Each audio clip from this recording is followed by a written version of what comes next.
Started out alive, man, that was the play. Streaming every night, building up the sway. But as the sight faded, I had to find my way.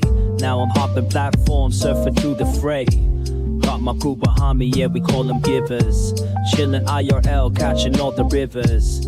Farkle in the chat, bringing lost to the grind. Talking crypto games while we sippin' Jack Fine. Gives a minute, yeah, we take our time. Living in the moment, the life's a subtle rhyme. From the land down under, streaming through the night. New Zealand vibes, surfing waves day to night. Always looking for the next thrill, that's where I ignite. Community so solid, always shining bright. Rolling, rolling deep, we're cruising for the height. From the struggle to the stream, it's all just a game. But with the giver found, we're making our name. Jack and crypto profits, life just gets sweeter. Every view and every stream, making life a keeper. Give us a minute, yeah, we take our time. Living in the moment, the life's a subtle rhyme. From the land down under, streaming through the night. Got my heart on my sleeve, everything feels right. So here's to the journey, no regrets in sight. Each laugh and each tear, it's a beautiful fight. Keep the wave rolling, let the good vibes flow. We're the givers, together in the show. Gives a minute, yeah, we take our time. Living in the moment, the life's a subtle rhyme. From the land down under, streaming through the night. Got my heart on my sleeve, everything feels right. Well, g'day. Does smelling a fart equal eating poop? That's the question for today's stream. Before we get any further, I don't think this is working. I don't think we're live on DLive. I'm going to trouser refresh and I'm going to check. But I don't see it happening on the live machine of D's. Not live on DLive. Interesting. Beam didn't work for me for the first time in a little while. I'll turn it off and turn it back on again. Are we live on the new soulbound.tv? Let's see. Are we live on YouTube? We're live on YouTube. That's good.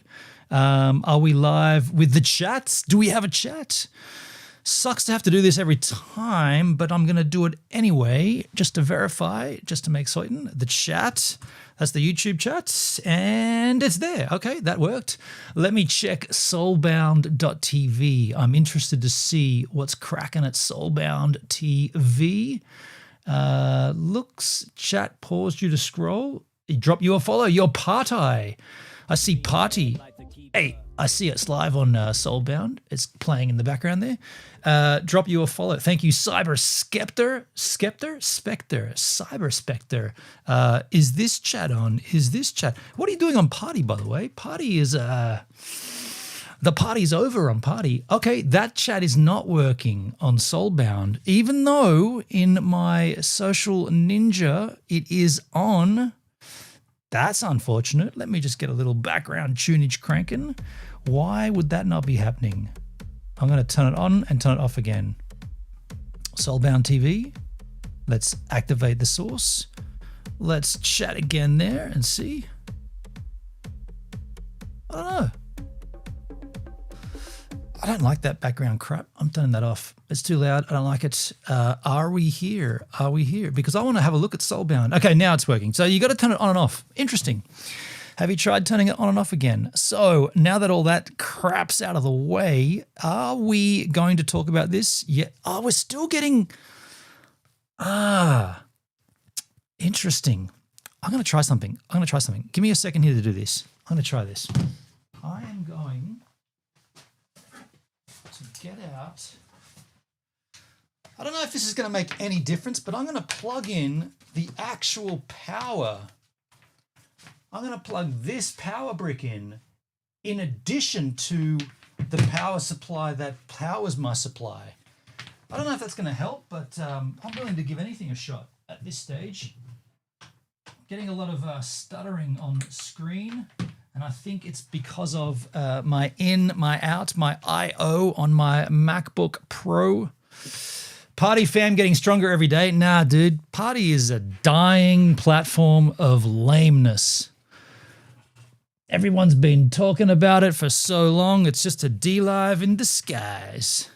So now we have power to the laptop from the brick, and that should take power precedence over the TS3 CalDigit, and maybe we shouldn't have as much encode overload errors.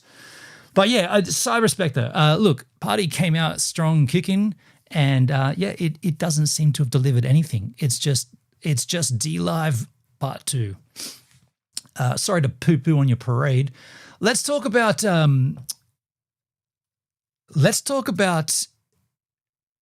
Soulbound.tv before we get any deeper in this stream. I've got a tab here with Soulbound, and it's playing in the background.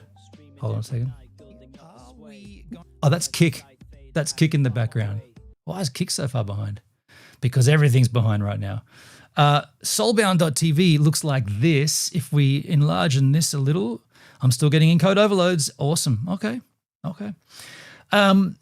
So Soulbound.tv, it looks like an interesting place to stream, and I'm been looking at it for the last week, been tapping into all these earnings. I'm not too sure what these earnings are about and what we're going to do with it, but I'm earning them.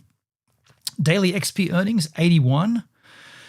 SPX earned 0. I've earned 0. Oh, that's per stream. Session length, been live for 6 minutes, 5 viewers, 4 followers. Stream is live. And I guess there is nobody here. Okay. I thought I could learn a little more about this with you, but we're not going to. We're just seeing it as it is there. Interesting. Okay. I just thought there'd be a let's go to the front page here of the tab of the browser. I'm still getting encode overloaded. What the hell? Okay, I'm on the front page there for a moment. It's a little clunky. And there's a few streamers there. I thought we might be able to find out. Oh, here we go, up the top here. This XP that I've been claiming all day. Daily viewing totals, 243 of them. Daily streaming totals, 94. Total of 1,626, whatever that is. There's an ETA for a claim of these in 18 hours. And my claim, I can claim here, day 4. Let's claim that. Let's claim it. Whatever this is going to do, let's just see. I clicked it. Claimed. It says it's claimed. And here it is. Claim 4,500 XP pending. Let's claim it. Clicked it, claimed it, taken it, done it. Don't know what it's for, but did it. Like I said the other day, who knows what all these are going to be for? I've got 19,000 of them, but we don't know what they are. Questions, there aren't many answers, but there are many questions about what this is. But at this stage, no one knows anything. Apparently the 20th is the day that you need to keep in your calendars. The 20th. It's also another date that's special, but that's for another reason. Let's move on then. So the question is, does smelling a fart equal eating poo? Now, poo is going to be a hard word to say because of the pop, the poop in the pop. The concept is simple. Now, this is where my mind comes from, or this is where my mind goes to. When you think about something, anything, like a smell or a taste or a food or anything that's sort of, let's just say, consumable, what's it made up of? Atoms, right? Everything's made of cells and atoms, nuclei and all that cool crap from high school. I don't know what it is, but you know what I'm saying. They're all made of atoms. So if you breathe in a fart, you're breathing it into your system, right? What are you breathing in? You're breathing in atoms. You're breathing in cells. You're breathing in the nuclei, the membranes, and all that cool microscopic stuff. You're breathing it in. Now, what about when you eat something? You're eating microscopic atoms and cells and membranes and nuclei and all that cool stuff. You're eating it. What are you doing? You're putting it into your system. Same thing, right? It's gone in. You've eaten it. It's gone in. You've still ingested it into your system. So in effect, if you smell someone's fart, you're equally eating their poo. That's a fact in my opinion. However, I wonder if I'm getting it all wrong and someone knows better than me. And in this case, that someone would be ChatGPT. Let's pull it up and see if we can't find an answer to this extremely important topical question. If I smell someone's fart, is it no different to me eating their poop? The way I am thinking about this is that they are both made up of atoms. And by the way, I think I've got to close Firefox. Sorry, let me just shut Firefox down. Firefox is a bit of a resource bug at the moment. I might have to use Edge. They're both made up of atoms, and they are both being ingested into your system. So do I have a point, or do I have a point? Let's see. You're kind of onto something, but let's break it down. ChatGPT says, the part you're right about, both poop and farts are made of atoms. True. You're ingesting something from someone else's body. True. But where this breaks down, fart does not equal poop in terms of composition or biological impact. Okay. What is a fart? A fart is mostly nitrogen, carbon dioxide, hydrogen, methane, small amounts of sulfur compounds like hydrogen sulfide, the rotten egg smell. These are gases, not solid waste. When you smell a fart, you're mostly inhaling very diluted trace gases, some of which might have originated in the lower digestive tract, but aren't poop particles in the usual sense. Okay, so it's not poop. What is poop? Poop is 75% water. It is? I did not know that. Why is it so solid then? Does that mean if you're starving in the desert, you could eat your own poop and you'd technically kind of be okay? 25% is solid matter made of dead bacteria, undigested food, cells from your intestinal lining, and some bile and waste. It all sounds horrible, doesn't it? If you were eating poop, you'd be ingesting pathogens, viruses, and bacteria that could cause serious illness. For example, E. coli parasitosis. Okay, so poop and farts are definitely different. Okay. So why does a fart smell like poop then? Do you have a point? Yes, you have a philosophical point. In a technical atom sense, both are matter from another human's digestive system entering your body. That was my point. But in a biological and a health terms, they are radically different. Smelling a fart is mostly harmless gas, sometimes unpleasant, most of the time. Eating poop is potentially dangerous and definitely gross. Okay. The verdict, you have a point, but not the point. Smelling a fart does not equal eating poop, but it is a fun and disturbing thought experiment. Are you telling me I'm disturbing, ChatGPT? I already knew that about me. I don't need you. I don't need a computer to tell me I'm disturbing. I just have to wake up and look in the mirror and then smell my own poop and fart. Now, I think by killing Firefox, I think I've mitigated that encoding overloaded error issue. I think we've kind of moved past that, I guess. I am also rocking both sides of my MacBook. I don't know why I didn't think of this before. I've always had one USB-C port free, and I've always just used the left-hand side for both of my TS3 and TS4 inputs. I did a bit of research through the GPT machine, and it turns out both Type-C ports on the left-hand side are on one Thunderbolt bus, and the other one is on another Thunderbolt bus. So if you're worried or if you're getting I/O issues, too many peripherals attached, you shouldn't have two on one. If you've got one free, use the other one. So I'm using, I don't know why I didn't think of that. There's an encoded overload. Consider turning down video settings or use a faster encoding preset. I will just double check what my encoding preset is. I didn't. Average bitrate, 6500, limit bitrate, 2 seconds, high profile, use B-frames, spatial AQ. What the hell is spatial AQ? I'm disabling that. I don't know what that was. Spatial AQ. Let's find out. What is spatial? New question. What is spatial AQ in OBS? Interesting. My bad. I hit my bloody kill button on the bottom. I've got to move that. I put this kill switch right on my leg. I thought it'd be the great place to grab it without anyone knowing, but now whenever I lean back, my knee touches it. Spatial adaptive quantization, a setting within certain hardware encoders like AMD's, AMF. Okay.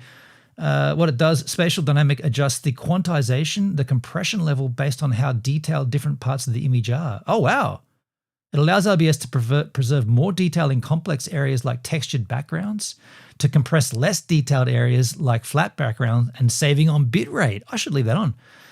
But I'm using the Apple hardware encoder, so that doesn't. I'm just double checking that.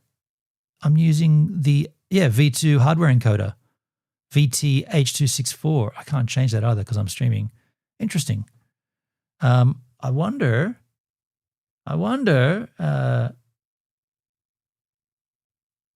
In OBS, if you're using a hardware encoder like the NVNC or the AMF. Okay. Well, hold on. I'm using Apple VT what's it called exactly? Hardware encoding. Hardware encoding. And the option is there for me. Why? Great observation. And yes, Apple VT Video Toolbox hardware encoding does expose the spatial AQ option, but here's the nuance. TLDR, even though it shows it, it likely does nothing. So selected it, it did not make a difference. Okay, so I'll turn it off. Actually, it was turned off. I disabled it. I'll enable it. I just enabled it. I don't know how much of a difference that makes. Either way, let's us consider this fact. I think I might need to get how long until the M6? I'm on an M1 Max. Maybe I need to upgrade to the M6. I kind of didn't want to upgrade. I don't want to upgrade. I'm happy with this. I'm very happy with this machine. What I'm not happy with right now is there's nobody here in my chats. In fact, there's been that troll over on Party fam getting stronger every day. I'll tell you what, I'm going to go and grab myself a coffee, come back in, and we'll get some tabs out of the way skins. See you shortly. I guess I'm still here. Didn't press that button, my foot hard enough.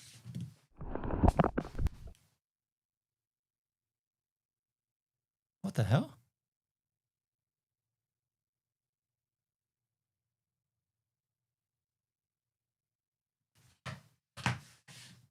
Why did my lights go off? My Stream Deck went off. What the hell? Why did my lights on my Stream Deck go off? You know what that is? I got a shoe on and I can't tap my Stream Deck pedal correctly. This will fix that. Like I suggested moments ago, I'm going to go and grab myself a coffee and I'll be back shortly. Enjoy this surfing clip. I said, what the crikey? Is that not working?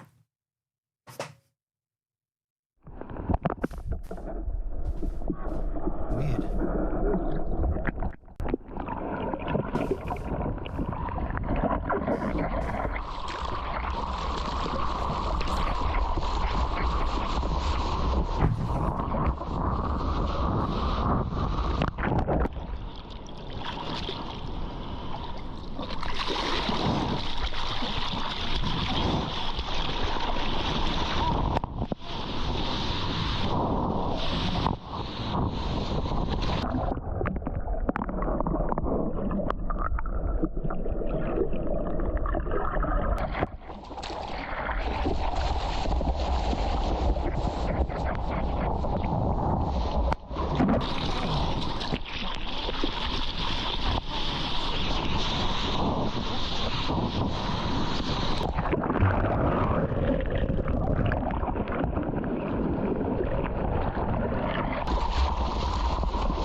Hey, David, how you doing, man? Hey, Gibbs, hope you're doing well. I'm doing well. I'm doing fantastic and happy. Fantastic and happy is a good way to be. A little cheers for you, David. By the way, on the YouTube there, you don't see it in my on-screen chat. But I see a little, in my YouTube chat, I see a little crown number 1. What does that mean? Let me tap on that, see what that says. It's top fans. XP? You guys have got to see this. How can I show you this? Pop out the chat. Yo, Razvan, good morning, good morning. How you doing on Soulbound? What's cracking over on the Soulbound? I'm digging Soulbound. Go back up in my chat and look at the comments about Party. Someone came in saying Party is live and kicking. I'm like, no, Soulbound is kicking Party's ass. What is this on YouTube though? Top fans. XP, 25 XP. What's XP? Is that a cryptocurrency? What is top fans? I did just close down ChatGPT. What the actual fuck? Dale, how you doing, man? What's cracking? Let's go back to here. What is top fans on YouTube and the XP amount? That's going to be weird. That is going to be weird. How you doing? How you doing, Dale? Searching the web, thinking. During live streams, YouTube tracks engagement from viewers like chatting activity, super chats, super stickers, and in certain vertical live streams in the US, gifts, and assigns experience points, XP, in real time. The top 50 most active users appear on a leaderboard accessed via a crown icon in chat, with only the top 3 receiving a special badge. Interesting. What is XP? Unfortunately, YouTube does not publicly disclose the precise XP amounts. Wait, are you earning crypto on YouTube now? Exactly how much XP per chat message? The support page just notes experience points are automatically calculated when viewer sends a live chat at no cost or purchases a super chat. They also clarify that there's a cap on how many XP you can earn from chat messages, and spending limits apply to paid engagements. Wait. What the crikey? XP is experience points. Yeah, Dale. This is interesting. How it works. XP for chat activity and paid support. Top 50 appear in the leaderboard. Top 3 gets badges. The XP amounts are not publicly revealed. Vague caps have been mentioned. I doubt it's crypto related. Well, it's got to have a dollar value to it, right? So therefore, it's a pseudo crypto. The badge duration is only during the active live stream. You can spend a maximum of $500 a day or $2,000 a week. Available in settings. Wow. Yo, David, I've been listening when you're talking about farts, and it sounds like interesting when I didn't. No, thank you, man. Thank you, dude. You are my top YouTube fan, dude. Let me just tell you, Davo, you're the top YouTube fan. You're the top fan. You've earned 75 experience points for that too, by the way. I don't know what you're going to do with them, but they're there. You can raise your XP by chatting, super chatting, or sending. What's chatting spell like that? Super chatting or sending stickers, gifts during a live stream, but YouTube doesn't reveal how many X points each activity is worth. That's weird.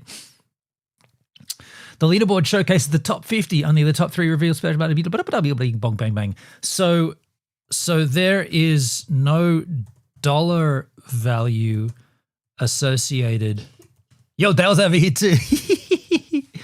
Associated to the XP points as yet. Searching the web.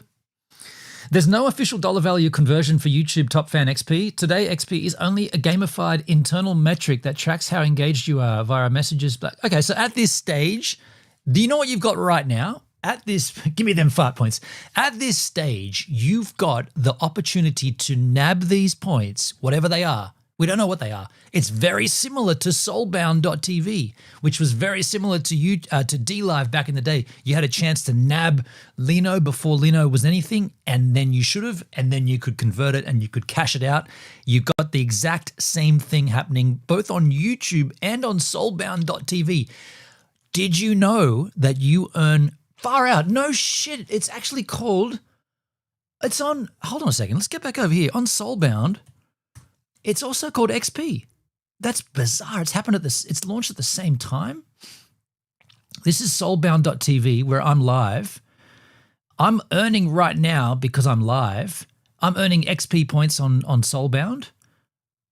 Total daily streaming totals, 405 of them, and I've earned 405 from streaming, and I've earned 243 from watching today.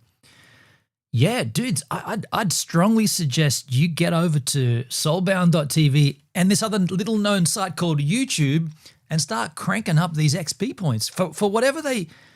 I mean, dudes, YouTube's owned by Google or Alphabet.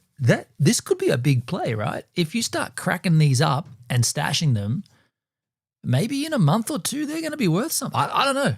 I don't know. It's the first I'd seen it. I just saw it in the corner of my eye. There's like a little badge going on there. Interesting. And if you go to soulbound.tv, give me a follow. Go over and follow. Gives a minute. Let me show you what I look like on Soulbound. Crank this tab here. Profile page. I've only got 4 followers right now. It seems YouTube is dipping a toe into it. It's never too late. It's very late, but it's never too late.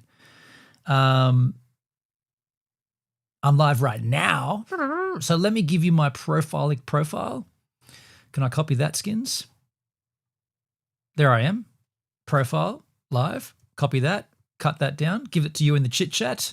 I'll pop it in. What's the most popping chat right now? The YouTube chat. Here I am, folks. The YouTube chat's going to feature my soulbound.tv link. Yeah, okay. Well, let's move on.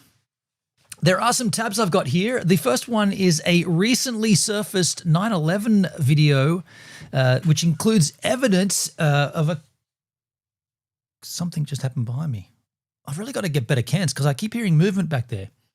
I wrote this script. You did not. You wrote that script in YouTube, Dale. Can't you have 2 tabs? By the way, I'm going to start watching these tabs, but I'm also thinking, get ready for this. It might be time I investigated the Microsoft Edge browser. I might have to use Edge. I don't know. I'm getting some encoding overloads here, and I feel like the Firefox browser is clunkifying me up. I don't know. But the first video, some recently surfaced 9/11 footage. Let's see. Let's see. See? It's taking its time to load here, dude. Evidence has emerged that could change our understanding of the 9/11 terrorist attacks more than 2 decades ago. It was turned over to the FBI in the weeks after 9/11, but our reporting has uncovered it was never shared with the Bureau's own field agents or top intelligence officials. Wait. Are you telling me that there was evidence withheld? Shit, really? Now, why would that be? That couldn't be the case. Come on. Who withheld it? Why, after all these years, is this crucial information just surfacing? The evidence is coming to light as part of a long-running lawsuit against the Saudi government by the families of the nearly 3,000 people killed in the attacks, and it includes a chilling video of a Saudi national filming the U.S. Capitol. The story will continue. I'm going to definitely get dinged. By the way, Poopsy's here. Shut that door. I know, I'm just getting up the stuff. I've tried to teach her to shut the door when the AC's on because it's warm in here, and she always leaves it open. And now she's walking out in disgust. I thought she might want to come on here and hit up the Rodecaster. She loves all that shit. I'm going to delete those, by the way. I think that those generic sounds pretty crazy. Hey, Porsche, what to do? Shh. Like that kind of, these are the ones that ship with it. I could easily change those for my own applause, but that's pretty funny. Yeah, see, I'm going to get dinged for this on YouTube, surely, for 60 minutes. They're not going to like this. A moment.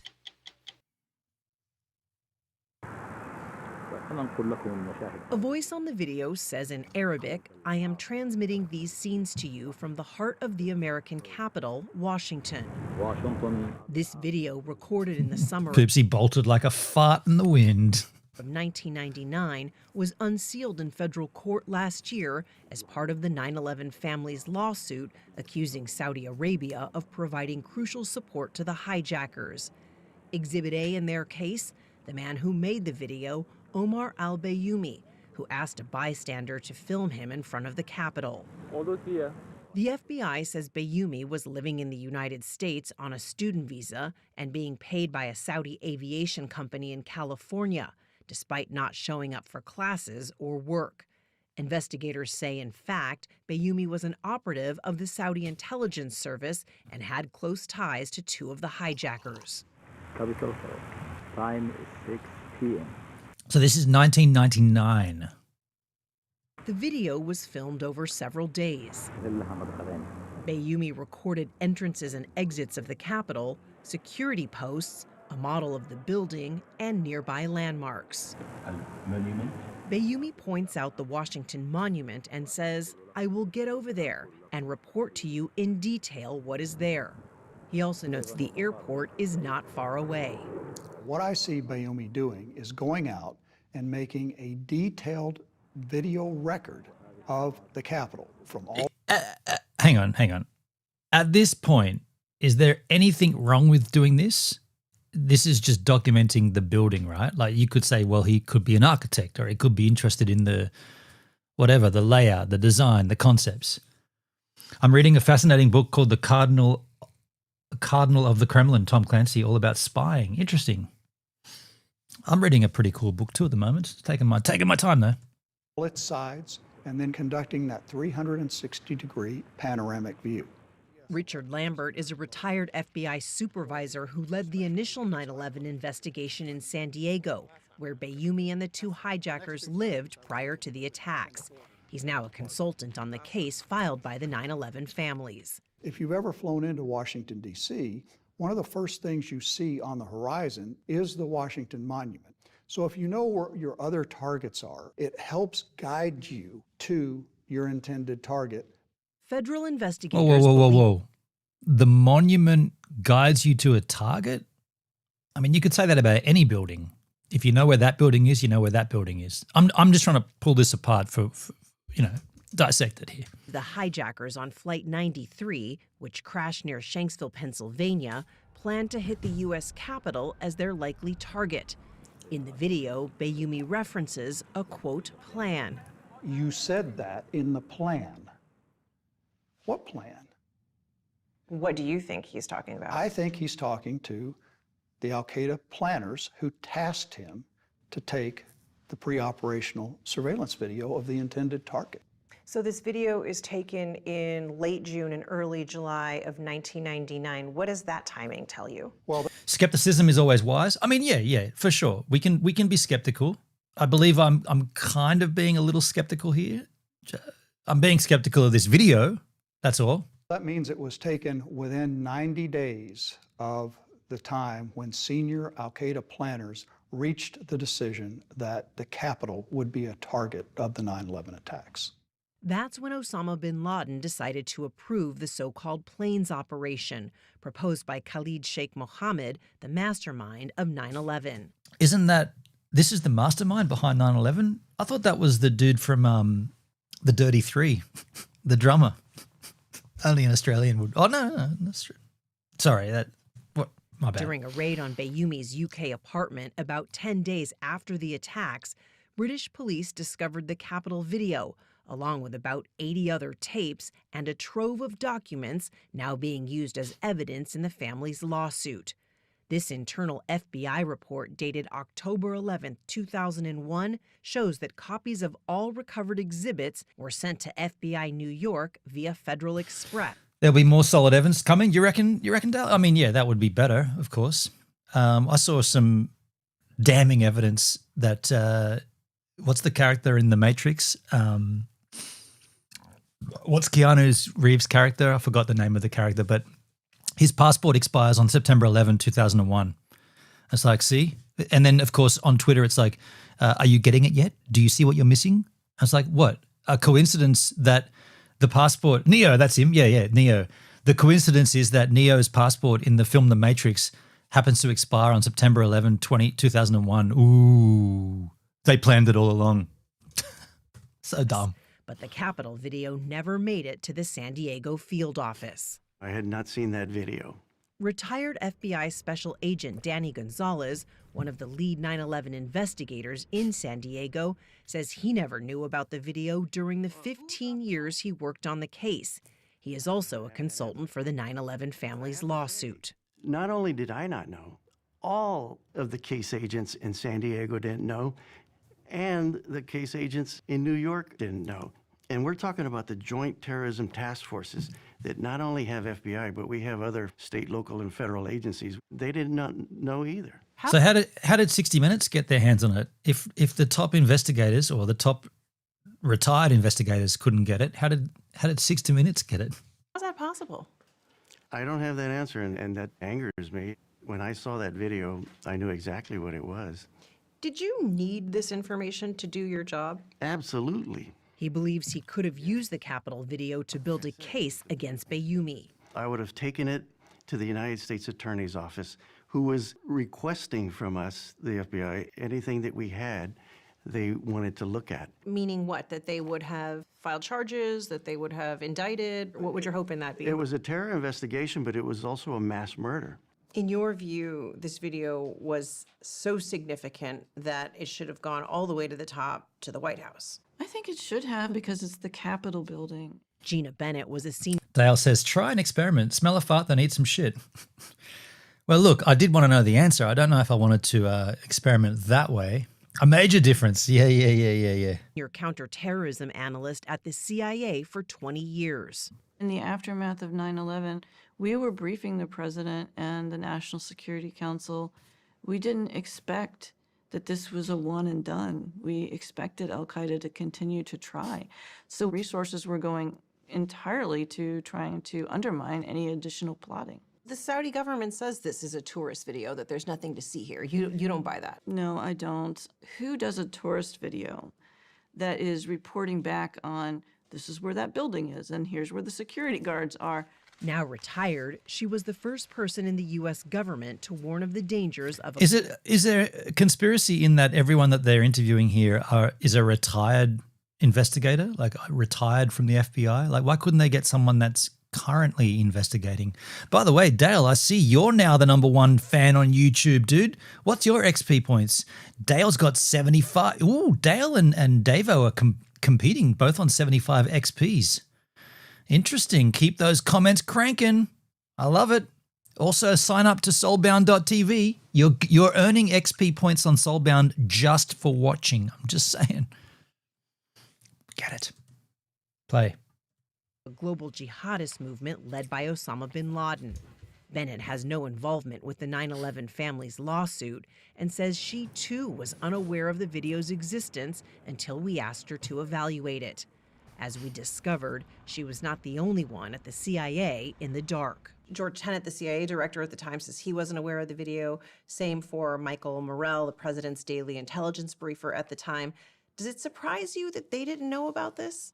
It does surprise me, again, because we're talking about the U.S. Capitol, and in the immediate aftermath of 9/11, Bayoumi was a suspect. A lot of people will see this video for the first time and think, how is it remotely possible that it's just coming to light now? Could it really have been sitting in a evidence locker room all of these years? It seems like a pretty epic failure. I think Where's the connection, though? I want to know how the video came to light. Like, how did 60 Minutes get their hands on it? Everyone seems to have been, it just escaped everyone's view over the last decade, 2 decades. A tourist video with 9/11. And yeah, I think it's, I don't know, like, it's not my job to do the security, but I think they're clutching at straws here. it's a matter of, did they lose the evidence or had they filed it away in a way that it would not have seemed relevant? That I can see. As it turns out, there was more evidence, specifically this airplane sketch and math formula that was also seized from Bayoumi's UK apartment and turned over to the FBI in That's a bit more damning. D equals something square root of HCH plus 8,000. Distance from the plane to horizon. Now it's getting interesting. Right, but this is not with the video. This is just also found in this guy's apartment, but not with the video. The video could be something entirely separate. Although this is now becoming a little bit more compelling. 2001. It was stashed away for more than a decade until Danny Gonzalez in 2012 got a phone call out of the blue from an FBI evidence technician in Washington. What did they tell you? They told me that they had these boxes with the name of Omar al-Bayoumi written on it, and they were sitting in a warehouse in Washington, D.C., and they were going to relocate these boxes or destroy these boxes, and they wanted to know if I wanted them, and I said absolutely. But as one of the lead investigators into these attacks, Wait. So he gets an anonymous call out of the blue with boxes of the person's name on the top, and they're like, "Oh, we were going to throw these out, but we thought you might want them." Yeah. We probably should have a look at those, right? Like at the very least, we should just poke our head in it and have a quick look. They're going to ditch them otherwise. Omar al-Benanith, that's what I heard. Yeah. That's what Suki heard as well. Any idea that this sketch had even existed before you got that phone call? No, I didn't. He had aviation and aerospace experts analyze the equation for the FBI. Their conclusion? A pilot could use it to calculate the rate of descent to hit a target on the horizon. In 2004, the 9/11 Commission produced what was at the time considered the definitive account of the attacks. Its executive director, Philip Zelikow, told us he was also unaware of it during his investigation. So were former senior U.S. intelligence officials we spoke to. As for Bayoumi, who was never charged with the crime and moved back to Saudi Arabia after 9/11, he was asked about the sketch as part of the lawsuit in a 2021 This should deposition. be interesting. He confirmed the sketch was his, but said he remembered little else about it, including his handwritten notes that say height of the plane from the earth in mile and distance from the plane to horizon. When pressed about it, he came up with a far-fetched explanation. Perhaps this was an equation that we studied before in high school, and I was trying to remember whether I'm going to be able to figure out and solve it or not. And what is an equation for? I don't know. Just matter, just equation. There's no proof that Bayoumi shared the equation. I mean, that's plausible, right? Like there's no reason to link the two together. I mean, he might have had pictures of planes in his apartment. Does that mean he's a terrorist that's going to take a plane and hijack it? Probably not, right? No reason to link those, but if you're looking to link them, you could probably find a link. Osama bin Laden was Saudi, and so were several of the hijackers. Well, that's confirmed then. They're all guilty. Therefore, by virtue of being Saudi, they're all guilty. You know what I'm saying? Like, here's a jump to conclusions, Matt.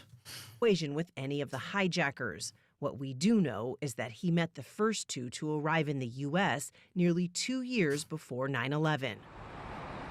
Bayoumi claims he met them in a chance encounter at a restaurant here on Venice Boulevard in Los Angeles. He then helped them move to San Diego, finding them a place to live in his own apartment complex, co-signing the lease. I didn't say that, you wanker. Okay. You're still my top fan, though. And helping them open a bank account. He even threw a party, which he also videotaped, capturing one of the hijackers on camera. He then introduced them to others who helped them obtain government IDs and enroll in English classes and flight schools. Okay. Those are confirmed hijackers on board the planes. Now it gets a little bit tied together, doesn't it? Here we go. Oh boy. Bayoumi and the Saudi government say his actions were innocent, the result of a remarkable series of coincidences. Isn't it all possible in your mind that Bayoumi wasn't actually involved and all of this is pure coincidence, as the Saudis claim? No, I don't believe that for a second. Why not? Could have been a guy who just... Wait. Didn't give him a chance to answer. 60 Minutes? You asked him if it's coincidence and he said no, and you said why not, and the very next thing that came out of the words was your words. Let him answer. Involved and all of this is pure coincidence. Wait, listen to this lead up. That Bayoumi wasn't actually involved and all of this is pure coincidence, as the Saudis claim? No, I don't believe that for a second. Why not? Could have been a guy who just wanted to help his brothers. What the hell? What kind of interviewing is that, or editing? She asks him a question, possibly the biggest question of the interview, and then they cut it. They cut his answer out and cut her asking a follow-up question without him having answered it. The fuck? You got to hear this in all of its glory.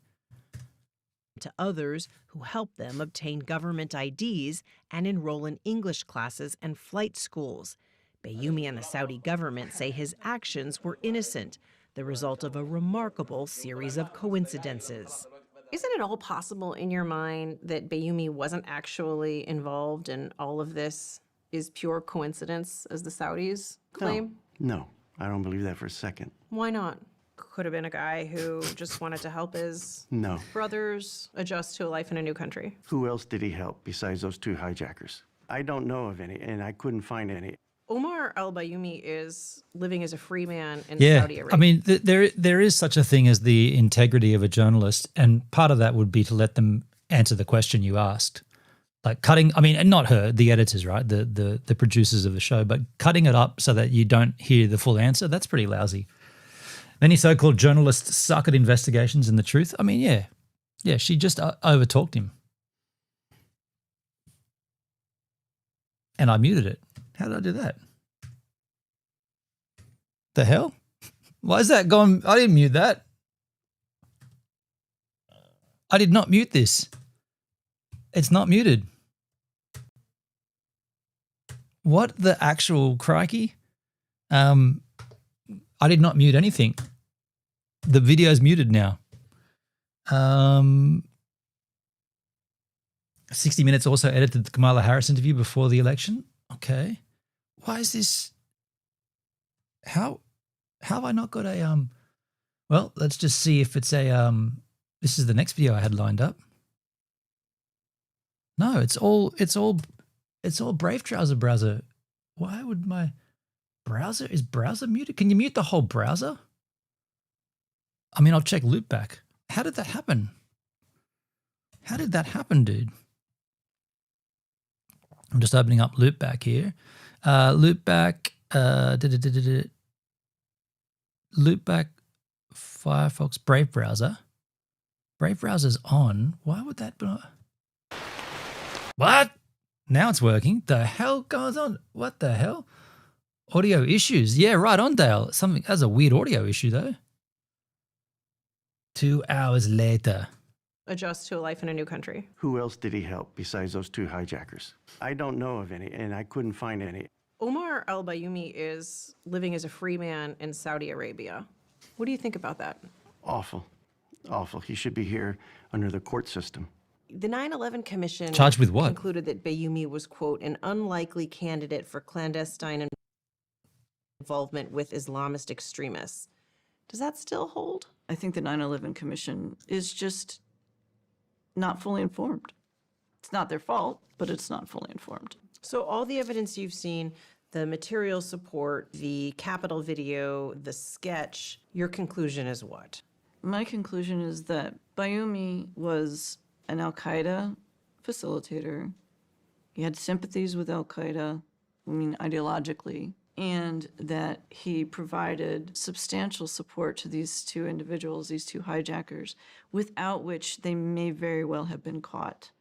Bennett says Might need more compelling evidence, I feel. Bayoumi was indispensable to the success. So far there's smoke but no fire. Yeah, any crime novel, any crime show would point you in the same spot, right? Yeah, keep digging. You're onto something there, but right now you got nothing compelling. The hijackers' plot, because they spoke no English, had little formal education, and no prior exposure to life in the West. I don't see al-Qaeda, as meticulous as it was with its planning, just throwing two operatives that are so instrumental to the success of this operation into a massive city without a soft landing, without a network there to catch them. She says the new evidence raises a lot of important questions. Like what? Who else? Were there other networks? Are any of those individuals still active here or elsewhere in the world?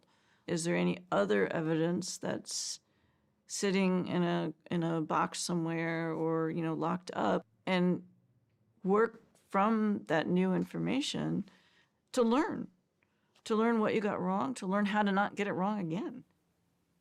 Interesting. The government of Saudi Arabia has filed a motion in federal court to dismiss the 9/11 family's lawsuit, saying neither the kingdom nor Omar al-Bayoumi had anything to do with the attacks. The judge overseeing the case is expected to rule on the motion soon. As for the FBI, it told us it would not comment on ongoing litigation. Huh. Is it still ongoing though? Are they still investigating it? Let's move on to this next video. Camping in heavy rain with a 5-star hotel inflatable tent. What? This is who put this in my Discord? Dale, since Trump took office January 20 this year, several hundred terrorist watch list assholes have been caught. Interesting. That's pretty good. Let's change the tone here.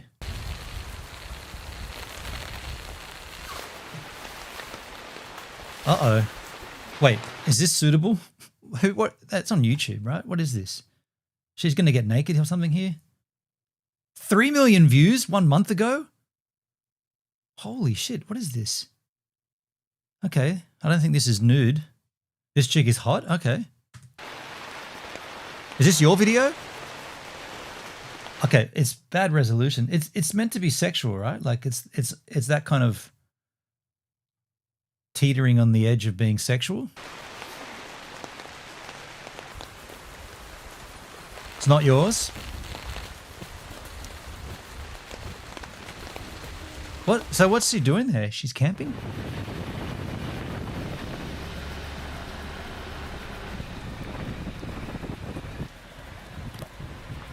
Okay.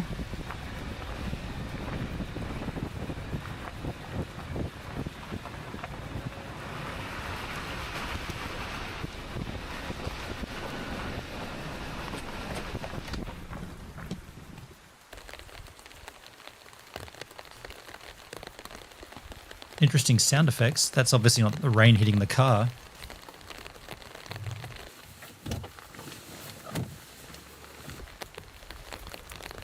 Nice chest and a cute face. Nice chest. Calm down, dude. That's a nice way of saying nice boobs. A nice chest.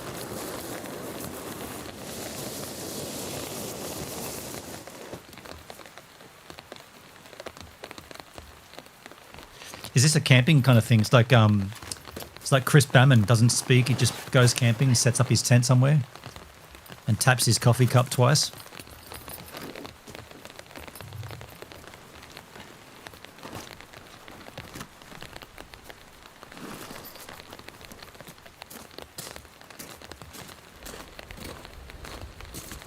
It's a pretty beautiful countryside.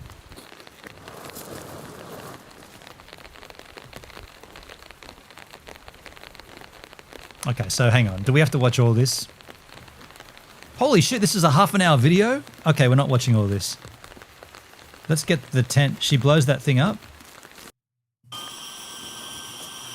Location? I don't know. Somewhere in Asia, I'd assume. I'm just assuming it's Asia.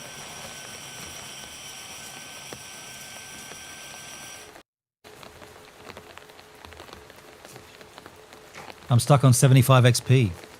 Can't get past 75, huh?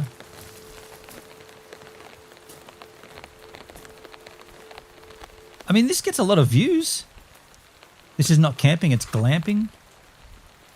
I watched the entire video and she looks like she's totally at peace. So I'm assuming she doesn't speak at all.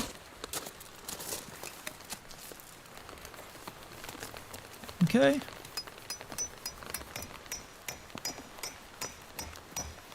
I mean, if you did this in Australia, you'd just get set up and then be a cop turn up and go, hey, you can't do that there, son.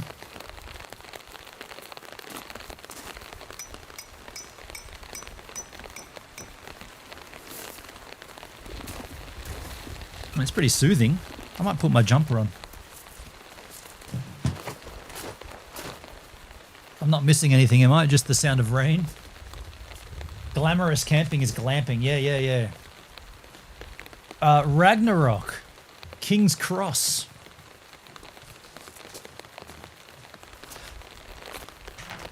The signposts were in English. I mean, it's pretty well edited. I'll give it that. But does this deserve 3 million views on YouTube? Holy shit, 3 million views for this? You know, just out of curiosity, my top video on my channel that's got 2.1 million. I've earned about 30 grand off that video. This video was uploaded a month ago. What did it say?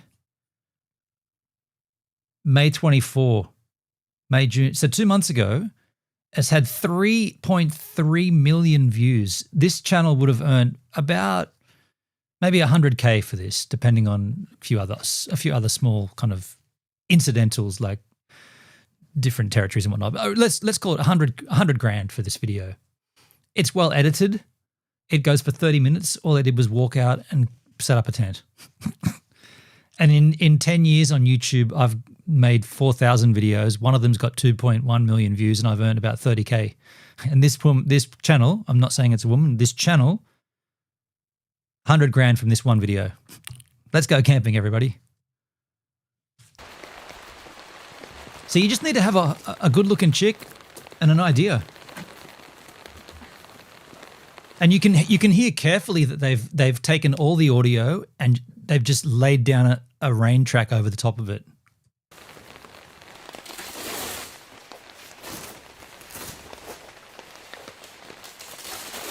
Because if you go back to the very start, which we will, listen when they're driving, you still hear the rain on the roof of the tent. Listen. Listen to this.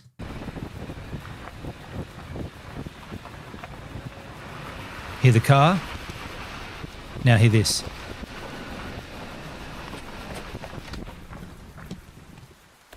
See this? What's that rain hitting?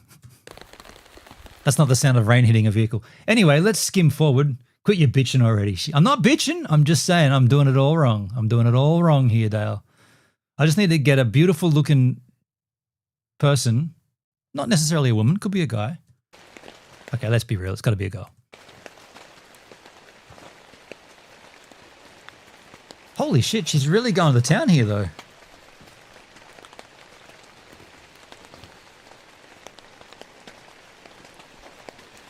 I mean, at this point, you might as well have not left home, right?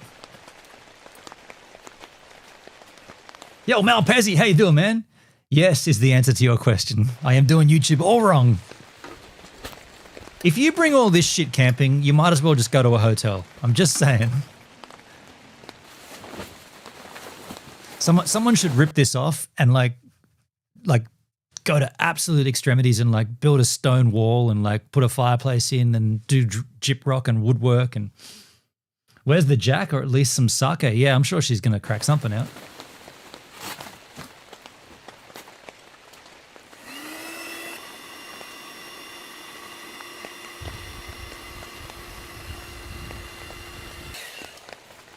Dude, that's a lot of shit to bring camping too.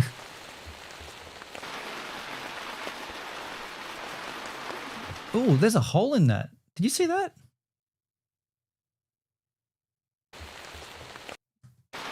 There's a hole in that. There's a tear. I bet she's got like some kind of technical repair kit. And some primo smoky bacon. Smoky bacon.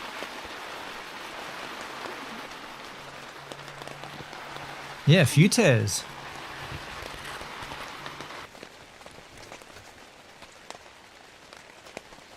Oh, there you go. She came equipped. She's glamped before. Oh, weed. Smoky smoke. Right. We don't call it that here in Australia. We just call it weed. So I've heard. Okay, so she's taping it all up. What else can we see here? I want to see what else she brought. No shit, she brought a kettle? Is it a blow-up kettle? That's too much, man.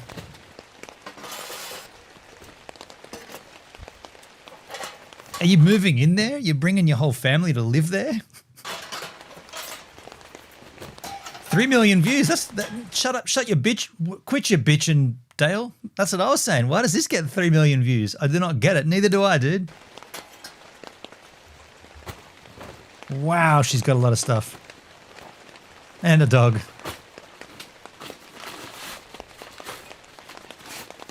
Do you reckon all this fitted in that Land Cruiser?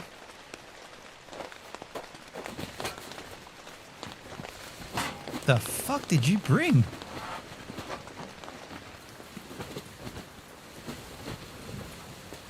This is extreme camping. No way.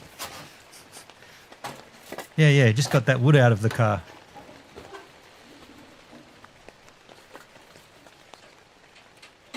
That's outrageous. I mean, it's not cold. I mean, she's just in a tank top.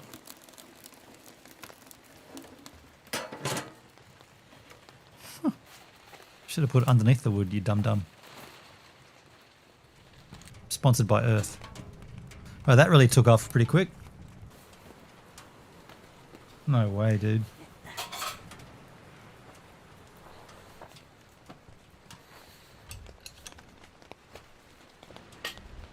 Then the wind gets really, really heavy and blows the whole thing away.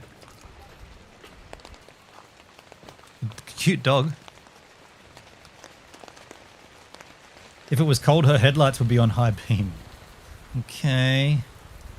Okay. Wait, where was the vehicle in that shot? Oh, we couldn't see the road. How do you reckon this ends?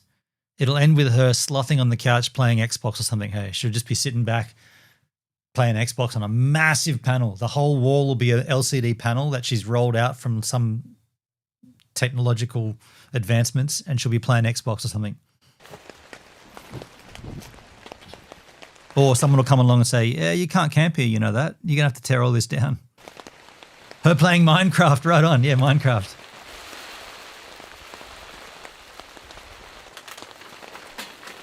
Okay, so she's cranking up a storm for food.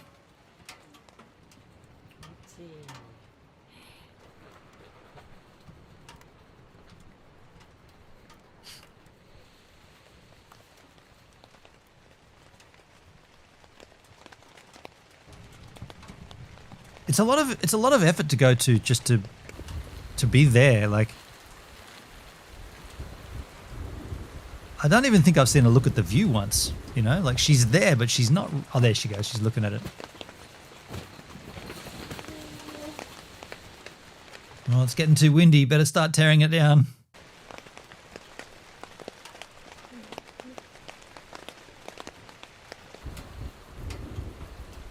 Yeah, notice all the camera angles. Yeah, she's obviously got her partner there. Like she's presenting as a single female, but obviously there's more than one person, possibly her partner. Could be a male, could be a female, but there's someone flying a drone, getting all the. Of course, yeah. Camping. The video is titled "Camping in Heavy Rain with a 5-Star Hotel Inflatable Tent." I mean, it's pretty accurate. I wouldn't really say it's heavy rain. I'd say it's consistent rain. Now, the question is this the next day? Has she just woken up? So the question I've got is, where did she poop and pee? Has to be done, right? Like, if you're going to show us this whole setup and you brought like a fucking fire pit with an extracting tube and you got your dog and you got little lights and you got carpet and you've bloody put blow-up beds and shit, where the crap did you crap? You must have had to take a poop. Or at least a pee. I want to know.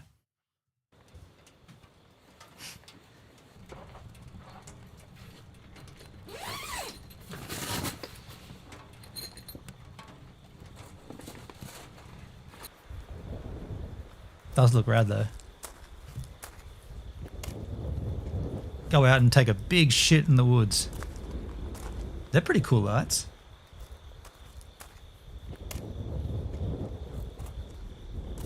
Wow.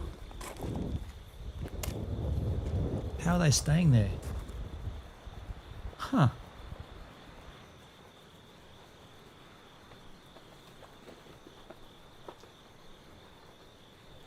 It looks beautiful there.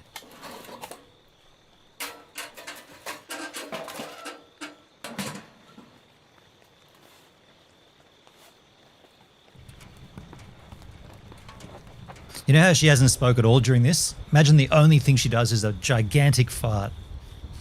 Just to break the silence. Look where she parked too. Did you see that? That's a bit lame. No one, I mean, well, I guess people can go around it, but it would have been better. See where her vehicle is? She should have just parked the vehicle over here.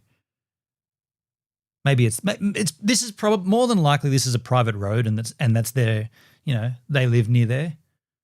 Next time take her, not Marty. I mean, yeah. Yeah, good point. Good point. Marty. Marty doesn't want my friendship. I'll give you that hot tip, man. It's been 7 months now, 7 months, and he's faffing around. I'd say that's over.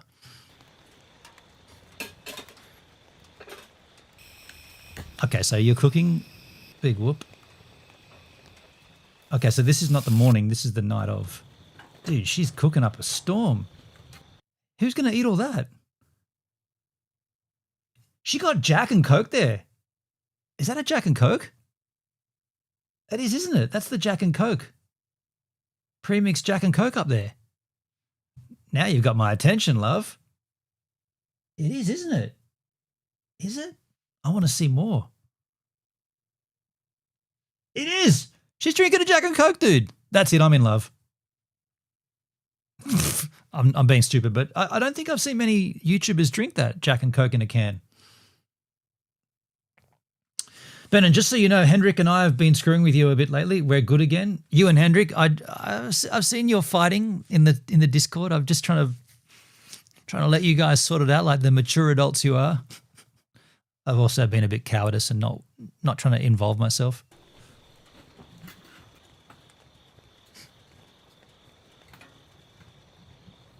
Okay, so I rephrase. The next thing, the end, yeah, look at that, Jack and Coke right there. The end, the way this ends is she's getting like, she's got a 6-pack of Jack and Coke. She's going to be blotto on the couch. Where it's all sorted. That's good. That's good to hear, man. Can't take you kids anywhere these days. Yeah, look at that. I wonder if this is sponsored or just coincidence.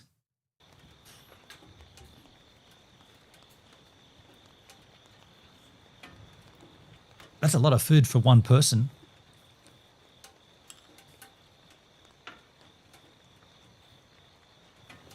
Shove it in. Get it down. Now, at the end of the video, it's just her and her partner having a massive fight. And shit gets thrown around and knives go through the side of the tent and it deflates.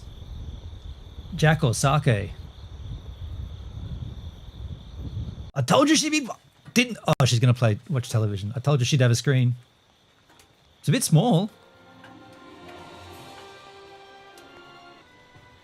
She's watching, like, Breaking Bad or something.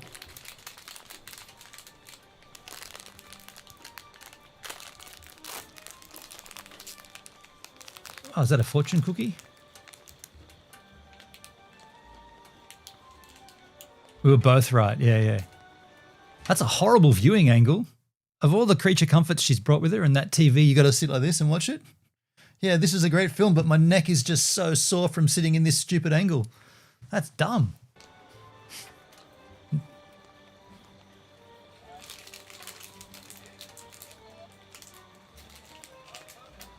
It's pretty extreme, isn't it? She's all tuckered out.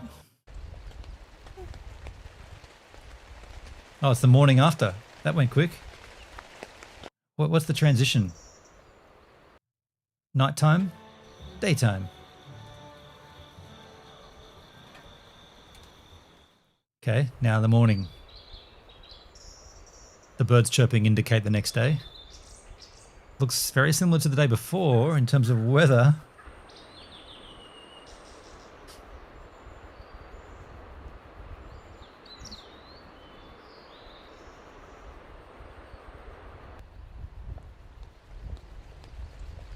So where did she poo last night? She's like, damn it, it's raining again. I got to go out for a morning poop. Lucky I brought my inflatable toilet. She just pushes up a couple of buttons and this thing goes. It's a bidet as well. Where did the pooch poop? That's a good point too. Yeah, dogs need to poop somewhere.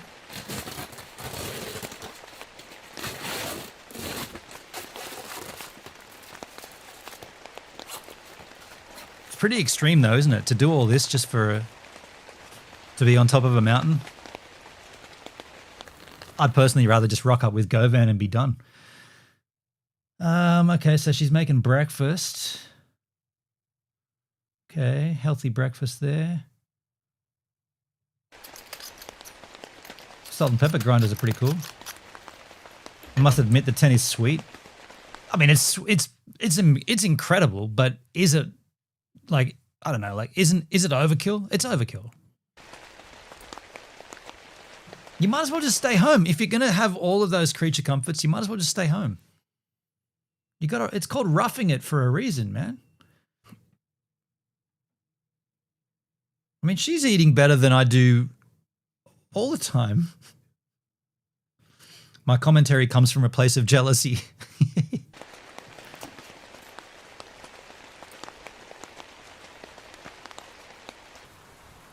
Okay.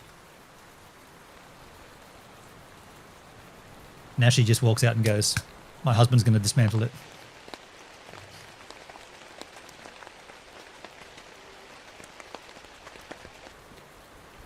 Pretty hideous weather for the whole time, though.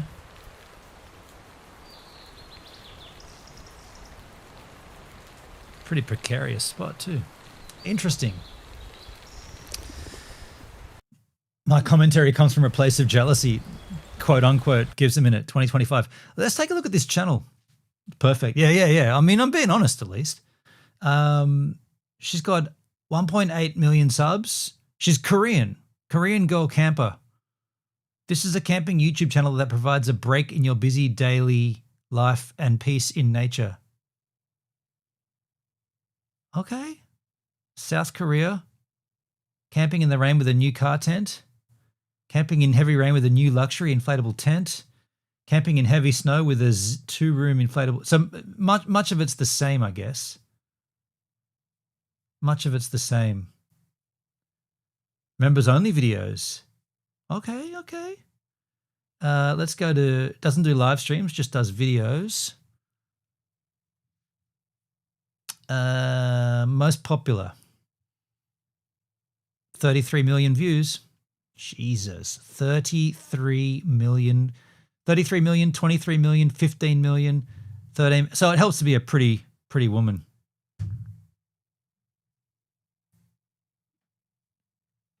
Let's pick one at random. I mean, should we watch the most?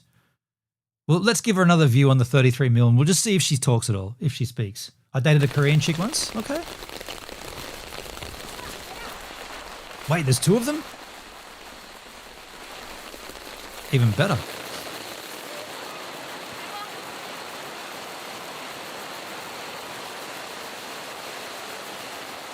Okay, so it's the same thing over again. This has got 33 million views because there's 2 Korean chicks. But it's the same concept over again, right? They set it up in the rain. Someone else is there filming it. They unravel shit. They lay stuff out. Dog's having a good time. That's the poop bucket. Of course it is not. They don't talk. It's nighttime. They made food. They drank Jack. What the hell was that?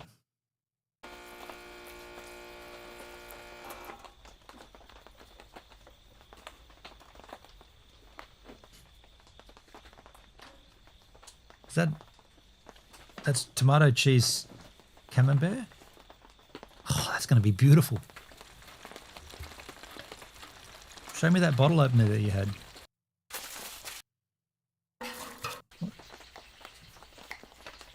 Okay. Oh, come on, man.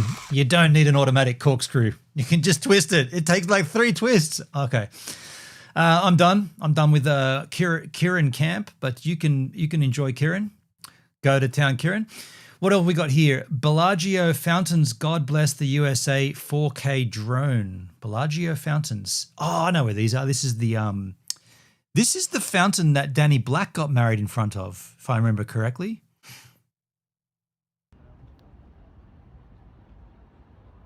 What resolution have we got here? 360? Get out of here. Let's go 1440.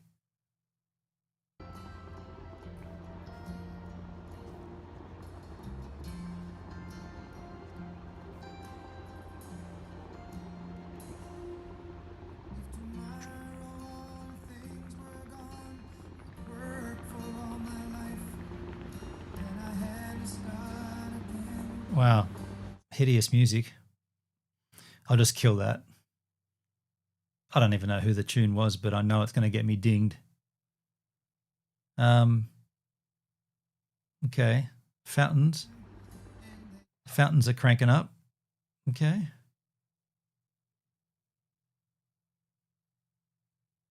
Okay. Interesting.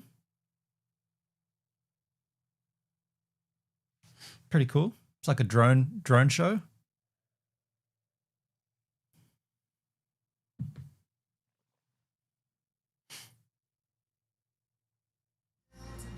Still got that crappy tune. I mean, how long does this go for? Okay, so that's what happens. Okay, we don't need to see any more of that, do we? It just does its thing. Okay, the drones. This looks like it's following on from a little while ago. This woman with a bionic arm. Shake My Beauty. The teen with the bionic arms. No, the one we watched only had one bionic arm. Anyway. I think if you have a disability, you should be proud because you're not like anyone else. You're unique. That's what's personal in you. It is the same girl. Yeah, the English girl. Shake My Beauty. Hi, my name is Tilly and I'm the first teenager in the UK to get bionic arms. So the arms are controlled by my muscle sensors and there's sensors on the inside, so whatever I do with my muscles I can control the fingers. So if I squeeze the muscles they'll close and if I flex they'll open. And then they have 4 different grip modes which makes it a lot easier to do. Hold different types of things. Another one from you. So we did watch this girl a little whiles ago, and I guess this is just to follow on from that. And I'm very, very, very, very far behind in my Linky Poos. That's why we're kind of catching up today. So they've got like just a normal clothes like that. This girl has never had arms, so the story. I don't know if you can look at anything positive. She's never known what it's like to have hands because she was born without them. So this is great for her and great for people that have lost their hands. But in her case, she doesn't know what having a hand is anyway. So she's been given the ability to have hands, if you like. Or pretty rad. Got a grasp. I would also like to use it as a thumbs up. I love to like match them with my outfit. I've got quite a lot of cases. I've got like 6 or 7 pairs. It's like picking out a new handbag, picking what she just thinks and the arms and the hands move. Yeah, it's all controlled by muscles. So you, like you or I, would think I'm going to move this finger, and the muscles that pull that finger are activating because my brain's telling it that's what's going on here, which is absolutely it's like science fiction, right? But that's where we are with medicine and technology today. It's pretty rad. It's pretty damn rad. I'm going to wear matching it all together. And I just love it. It's just so much fun. It's cool to be different because you're unique. Like nobody else can decorate their own hands. When I was first born, I was just like any normal baby, completely happy, healthy.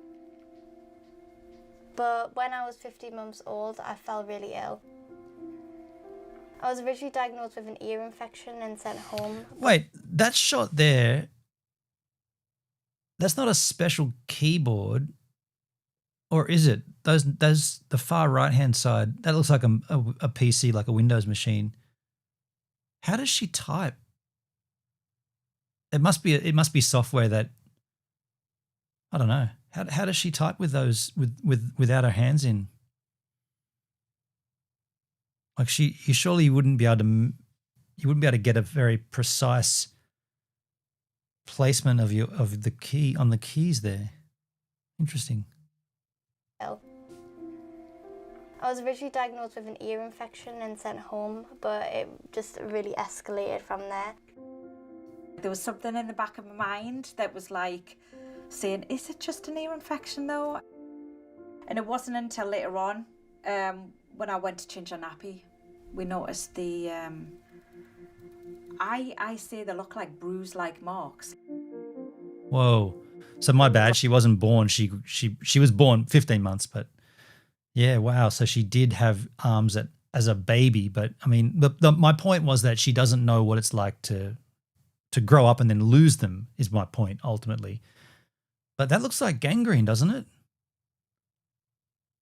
That's so disappointing. Like, what? No one deserves that. Grabbed a tumbler off the draining board and pressed it against our skin, and they didn't go away.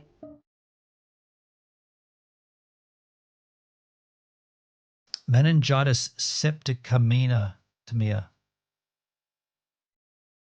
Worst cases. This woman came over to me and just said, "I need you to sit down." And she was just like, "We think your daughter's going to die." And I was just like, what? I suddenly felt like really lightheaded and like, they can't be saying this to us. It's my baby. Like, what do they mean? It looks like gangrene, doesn't it?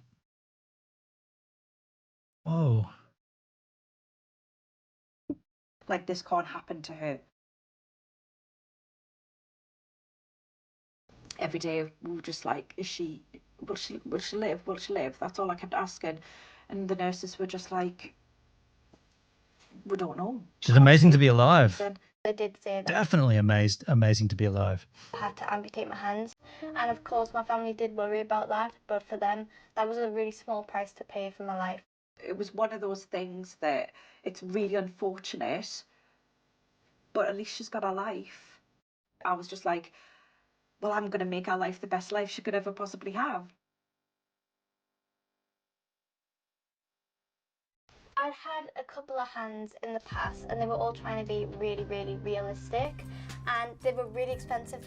We just felt like all the money was going towards how they looked rather than how they actually worked, because these hands couldn't even open wide enough to hold a cup.